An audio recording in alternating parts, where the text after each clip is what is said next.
Welcome to the POMcast with Steve Willis, your independent, unbiased, and unbought source for Ole Miss athletics. Good morning, October 14th, 2020. Welcome to the POMcast. I am Stephen Willis, here to talk about Ole Miss sports.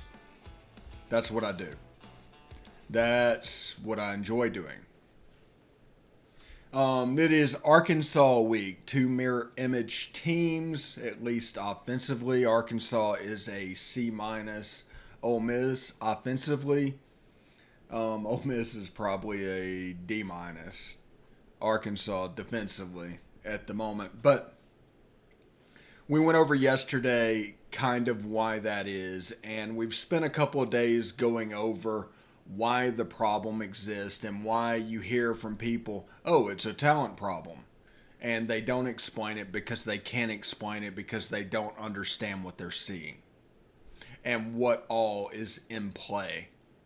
So we did that yesterday. You can listen to that. It's on demand at all the places, and we'll tell you now. You can follow us on Twitter at the Stephen Willis or at Ole Positively. You can like us on Facebook at facebook.com/POMcast or join our Facebook group at Positively Ole Miss. You can subscribe to our YouTube channel at Positively Ole Miss or hit the bell for notifications.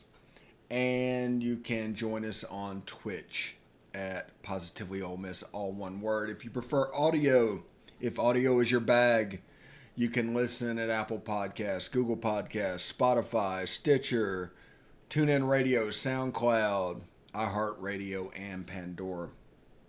So join in there, subscribe to your podcast wherever you are. It'll be available as soon as you need it. You can leave a review if you choose, write whatever you want. Just try to make it 5 stars. I think I warrant 5 stars. He looks off into the distance. Well, anyway. So, yesterday we looked at Ole Miss's defense, and we got into Arkansas's offense a little bit. Today we're going to focus on Arkansas's defense and Ole Miss's offense, which we normally do in reverse order, but we needed to put attention on the defense for a day and explain why that was going on before narratives start just taking over. You don't go from 5th against the run to giving up 700 yards a game unless there's a more problem other than talent. These are SEC athletes. They were recruited to be SEC athletes. But offensively, the mix that Lane does with the Baylor offense is fantastic. It's amazing. If you watched or listened to Boot Camp the Offense, watched Boot Camp the Offense earlier in March and April timeframe, about the time spring practice would have been happening, we broke down what the offense can look like. We went all the way from 2017 Kendall Briles to the 2019 Conference USA Championship game against UAB, which was, I think, like Brian Robinson as quarterback. In 2017, you had 70% run to 30% pass. In 2019, it was more around 56%. Now, that all depends on what's being given to you. Now, what you put on film dictates how other teams play you. How the other team plays us dictates what we're going to do. We like running the ball. Our best room is the running backs room, as judged by Jerry and Ely and Snoop Connor. We have an excellent quarterback. We have good wide receivers. Elijah Moore, Kenny Yeboah, Jonathan Mingo, all have had 100-yard games this season. So, we do need to see something from that other wide receiver position. Somebody needs to step up and grab it, either Dontario Drummond or Braylon Sanders but that needs to be grabbed. And, excuse me, they do this in such a way that the defense can never be right. In his world, balance means being good at both. Can be doing both when you want to. It doesn't matter really how you're schemed on defense. You can still run the ball. You can still throw the ball. You have your passing schemes. You got your running schemes. It's all drawn up. The play calling of this offense is unlike anything Ole Miss has seen since, I don't know, Johnny Vault was an innovator on offense. So it's probably closest to that. Now, it's a different style of football, but you know what I mean. So,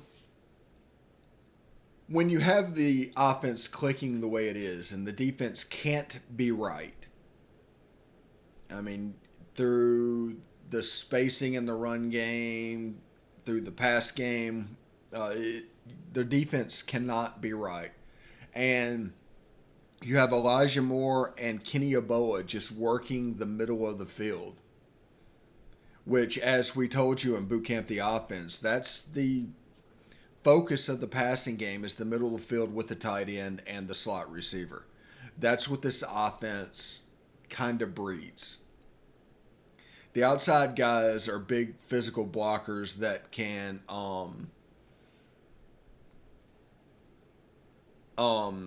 they can catch the ball and they can do all that, but they need to be able to block, because at its core, this is a running system. So, knowing that, this being a running system, you know that play action pass is going to be a big part, that Kenny Yeboah tight end is going to be a big part. Elijah Moore is going to be a big part. I think they've completed something in the neighborhood of 31 of 34 passes to Elijah Moore have been completed. That's crazy. Kenny Yeboah just showing out as a weapon. He's doing Evan Ingram type things at the tight end position already. And with the one-time transfer rule, we're going to get into this next segment, but with the one-time transfer rule, it's a game changer. POMcast, Stephen Willis. Stick around.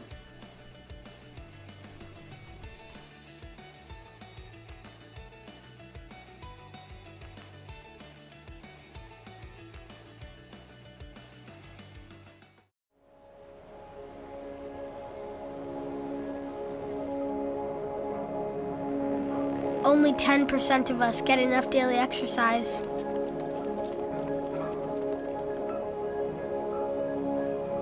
And that number is dropping.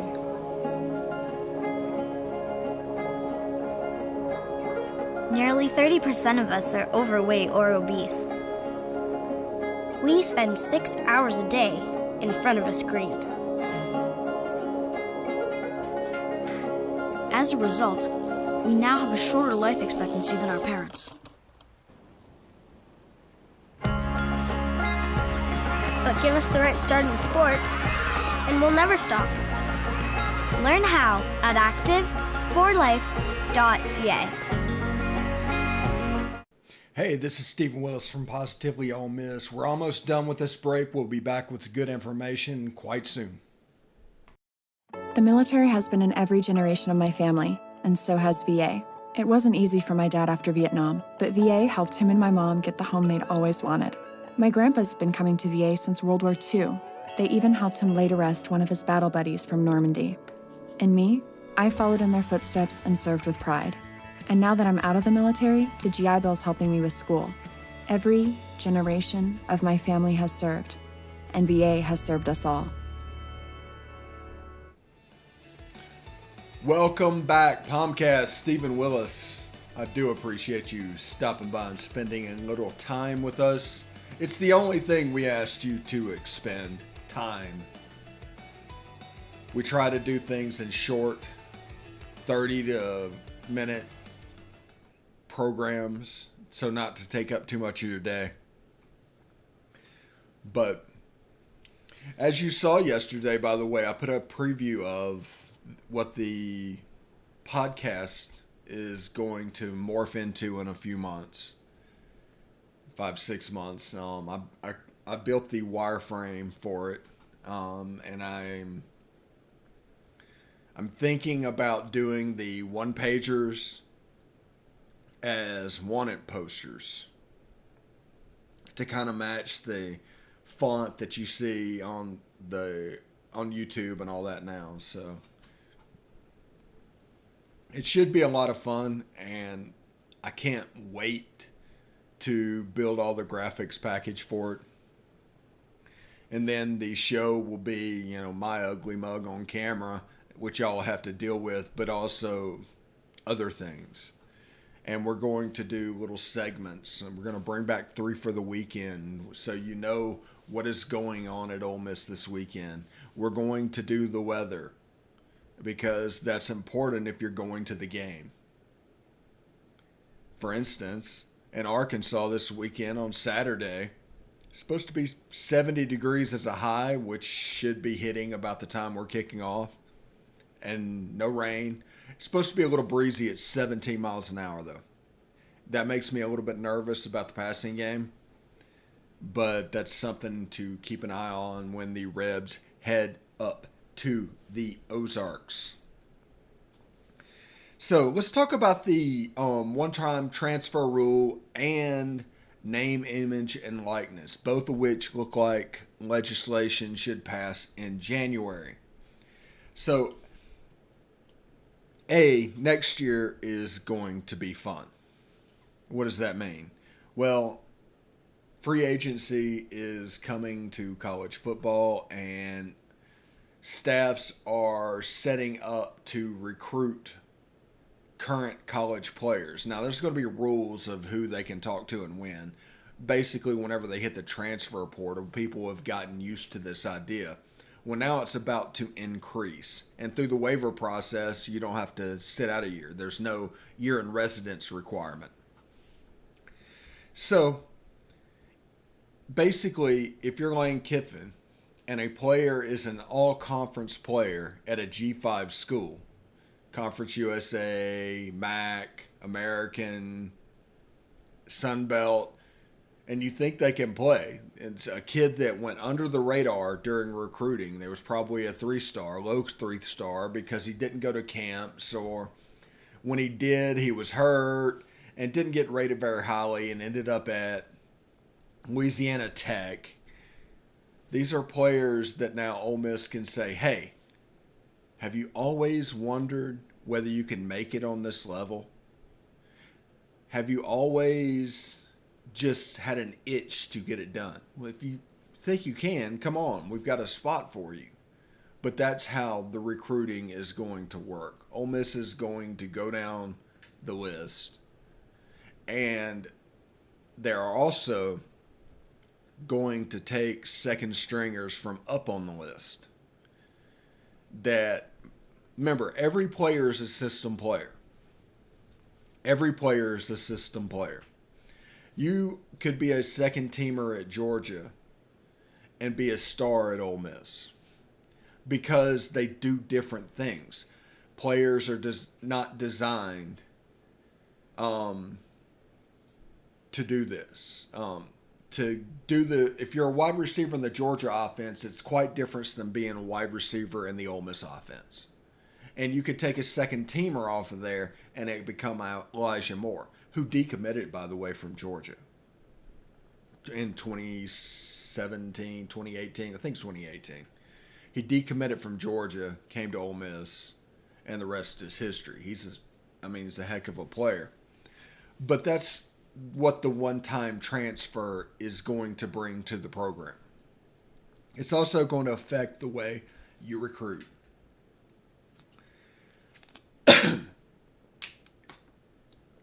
Sorry. It's going to affect the way you recruit. You might have classes of 20 players because you can go get 5 players in the transfer window. JUCO already counts towards the 25, but grad transfers and transfers are now going to go into the same bucket, basically. But you need those scholarships. So you can see classes that are signed by, they sign about 20 players, which means it's going to be hyper competitive to get those spots. And they're not going to offer extremely early, at least not committable offers, unless you are a 5-star and it's absolutely sure. But that's what is going to happen to recruiting in the future. That's how they're going to handle it. And it's basically, as you can see, we have rebuilt our recruiting platform under Lane Kiffin. He was a year ahead of this. He is an early adopter. And what I mean by that is whenever he sees something, he's more apt to say yes than to just do the traditional football thing. The analytics, the going forward on 4th down, 3s versus 7s. It all matters. But he has been telling you for a year that he is looking at it like a player personnel department and setting it up to do that. Now, I have seen nothing in there, and nobody has told me a word about this. But my guess is there is already a tape library of current G5 players. Already. They're breaking them down. They're looking at them. It's like, hey, we might be able to get this kid. And if you're a tight end, it's just going to really, as far as tight ends go, they should be set for really the foreseeable future because they're always going to use them and they're always going to be basically overused compared to the competition. What Kenny Yeboah is doing right now is pretty impressive. It really is. And that can't be taken away. What Elijah Moore is doing right now is impressive. But remember those 2 middle guys? On the outside, Jonathan Mingo against Kentucky, he was one of the reasons they broke open against Kentucky and was able to get back in that game. Because Kentucky started focusing on the middle of the field. Their plan was, okay, take away Elijah Moore. They didn't really know about Kenny Yeboah at that time. And whenever they took away Elijah Moore, they just kind of shifted. You saw a lot of dig routes because a lot of the passes and everything are going to go between the numbers. Really between the hash marks. But just keep an eye on that. It's really neat to see.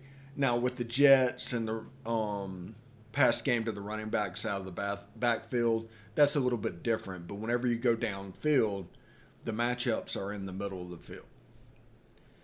Elijah Moore against a 250-pound linebacker is really not a matchup.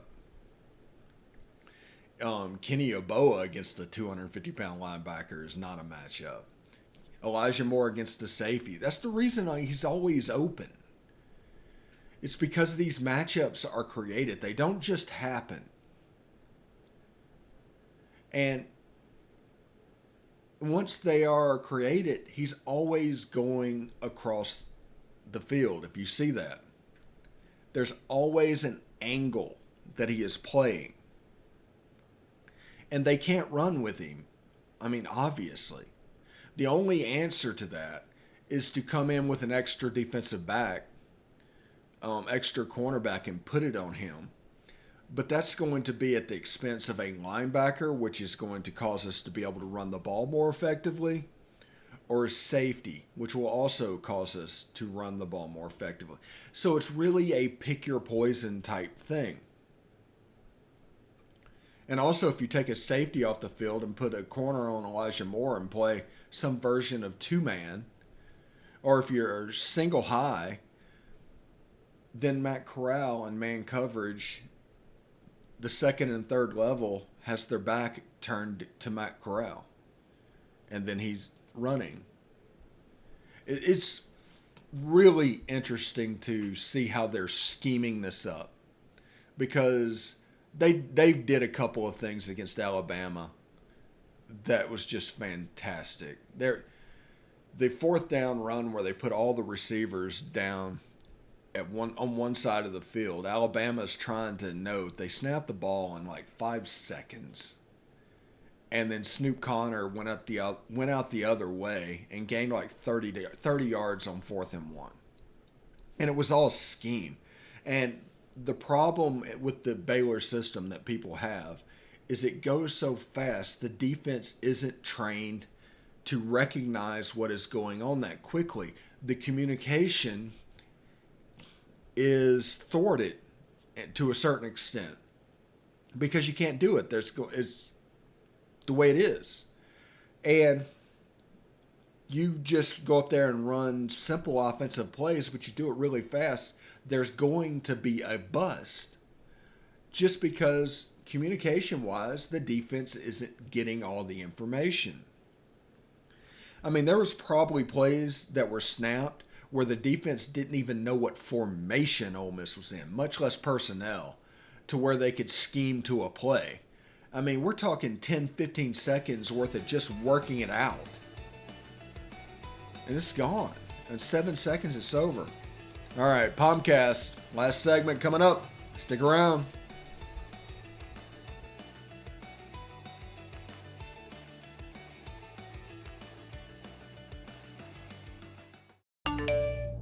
You want to answer that, don't you? I bet it's just killing you seeing the soft glow just inches away. Someone wants to tell you something or ask you something. Oh, come on, answer it already! Just so we're clear, that wasn't my fault. Next time, ignore your inner voice. Don't text and drive. A message from Florida's trusted choice independent insurance agents. Hey, this is Stephen Willis. I just want you to stick around a little longer. We're going to get back to the podcast right after these messages. Tonight, nearly 40,000 veterans across the country are homeless. These men and women have pledged to serve our nation, and now we must serve them. Landlords across the country have helped make significant progress in reducing veteran homelessness by making housing available, but there is more that we can do to bring our veterans home. Visit www.va.gov/homeless to see how you can get involved. And if you are a veteran and you are experiencing homelessness, please call 877-4AID-VET. Thank you.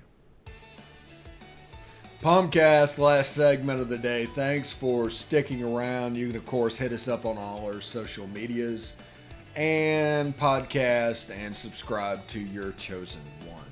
Thank you very much for listening, and I am excited by the growth patterns we are seeing in the numbers. Thank you very much. Now,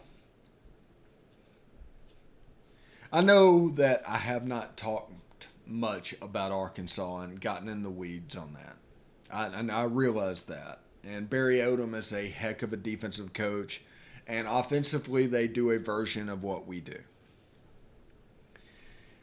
Now, Barry Odom's philosophy is, on defense, to make you drive the field against them. That's what he wants to do. He wants to eliminate explosives. Our offense is founded on explosives. It's kind of what we do. So, if we hit explosives, we win the game going away. If we don't hit explosives, it turns into a tight game. Defensively, the talent level of the opposing offense is coming way down. I mean, way down. This is a team that last year in Oxford, Ole Miss, I think, held to 17 points, and 7 of them was a fumble return. So, nobody tell me we don't have the personnel to handle it. We've got the same basic players that we had last year. Sam Williams will get a little bit better as he comes around. We need more production out of the star. We do pretty well at the middle of the defense. It's the problem we have is off tackle at the moment. And that's just, like I said, because we have plotting linebackers that were designed to be 3-4 and not have to cover that much ground. Now, LSU is going through the same exact problem we are at the moment. But it's a problem you can't handle. You can't handle. Ed Orgeron should have known the difference in the system change when he went to a 3-4 to a true 4-3, which is linebacker-wise means you absolutely don't have the personnel for the system, and now you have a system fit problem on defense, and it's a problem of his own making. He didn't understand the personnel he was tasked with. But he knows the 4-3 defense. That's what he grew up with in the coaching ranks. And that's where he ran at Ole Miss. He wanted to get back with that so he could, be more involved after not really messing around with Dave Aranda's 3-4. But those defensive linemen, 320, 330 pounds, those two gapping plotters, those don't help you in a 4-3. You need to be 290 pounds. You need to be able to run. So just realize that. That's the problem with LSU's defense, if anybody's asking. That's what's going on. Same thing's going on with us. So, Ole Miss versus Arkansas in Donald W. Reynolds Razorback Stadium. Saturday at 3 o'clock? I know that was a question. Let's look that up real quick. This is excellent radio.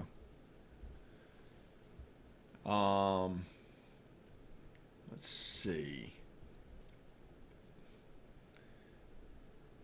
I should absolutely know this.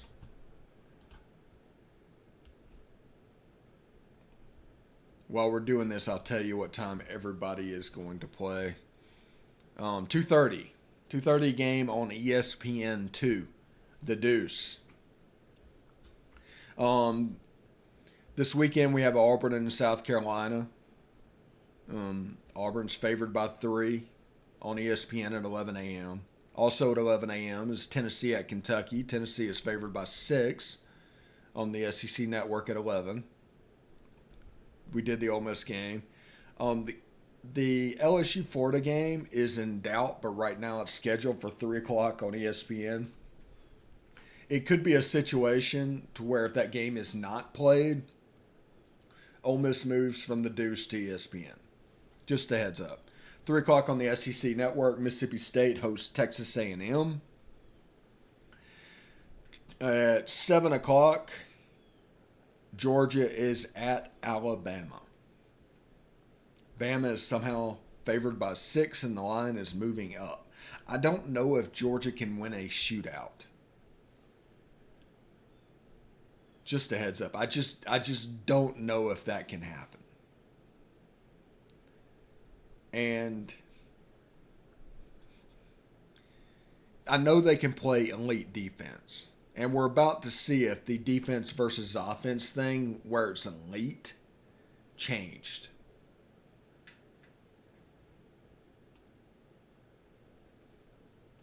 So it's just something to pay attention to. Also, fun fact about this year, Matt Corral is 67 of 88. That's 21 incompletions, 1,080 yards, 9 TDs. Miles Brennan at LSU is 79 for 131. That is much more than 21 incompletions. I think that is 52 incompletions. He has thrown more touchdowns. He is reliant on Terrence Marshall. That's something to keep an eye on. The second target really hasn't developed. While Matt Corral has Yaboa, he has Mingo. They're kind of showing up. All right. POMcast, thanks for tuning in today. I'll see you tomorrow.